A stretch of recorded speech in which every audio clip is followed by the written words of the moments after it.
দুইভাবে চলছিল আমার মাথার মধ্যে যে আসলে কি করলে ভালো হয়। নিশ্চয়ই আরো বেশি মানে ক্রিকেটে অবদান রাখার চিন্তা করেই এই সিদ্ধান্তটা নিয়েছেন। অবশ্যই আমি আমার কাছে যেটা যে আমার যেহেতু খেলছি, আমি বেশ অনেক দিন খেলছি, খেলায় যে কিছু কন্ট্রিবিউট করেছি, তারপর আমি সিলেক্টর ছিলাম। আমি চেষ্টা করছি যে অনেস্টলি যত কিছু করা যায় সেটাতেও কিছুদিন আমি ছিলাম।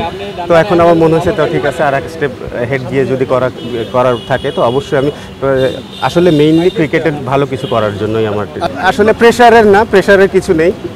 যেহেতু খুলনা ডিভিশন থেকে আমাকে আসলে ডিভিশনে ওনারাই চেয়েছেন, যে কারণে আমার আরও মানে ডিসিশন নিতে সুবিধা হয়েছে।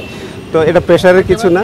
আর অবশ্যই যেহেতু এটা ইলেকশন না, আমি কিন্তু ইলেকশন, তো আমাকে কিন্তু মেন্টালি ওইভাবেই আসতে হবে যে আসলে ইলেকশনই করতে হবে। আমি তো আসলাম, ফর্ম কিনলাম, কারণ আমি আজকে সকাল পর্যন্ত আমি আমার ডিউটিতে ছিলাম।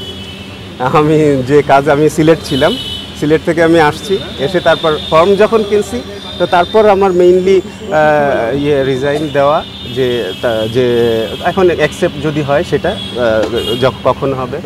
রিজাইন দেওয়ার আগে কি শেষ টিমটা কি করে গেছেন নাকি?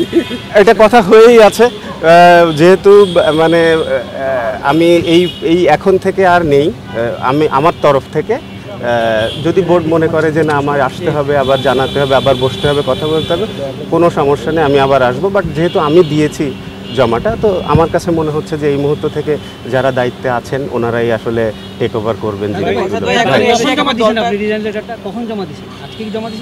আজকে আমার সঙ্গে এই সিস্টেম অনুযায়ী এতদিন পর্যন্ত যত কথা হওয়ার ছিল সব হয়েছে।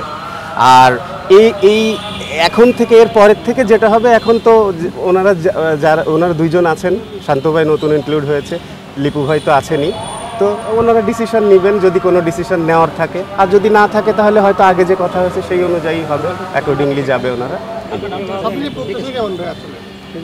কোনটার ও আমি আশাবাদী সবার সাড়া পেয়েছে। ক্রিকেটের উন্নতি করা ভাই, আর কোনো আমি যেহেতু আমি প্লেয়ার ছিলাম, তো ওই যেখানে খেলার সময়ও যেমন চেষ্টা করছি, সিলেকশন প্যানেলে যখন ছিলাম তখনও চেষ্টা করছি, আর এর পরবর্তীতে যেখানে যাব সেখানে আমি যদি কোচিংয়েও আসি তাতেও আমি চেষ্টা করব সেরকম করার। তো অনেক ক্রিকেটার আসছেন এই বিসিবির পরিচালক পদে, এটা কেমন লাগছে আসলে? আলহামদুলিল্লাহ, খুবই ভালো কথা, কারণ তাহলে জিনিসটা মানে এরা আরও ভালো বুঝবে বলে আমার মনে হয়, যে আসলে ভালো, যত ক্রিকেটার আসবে অত ভালো। থ্যাংক ইউ ভাই, থ্যাংক ইউ।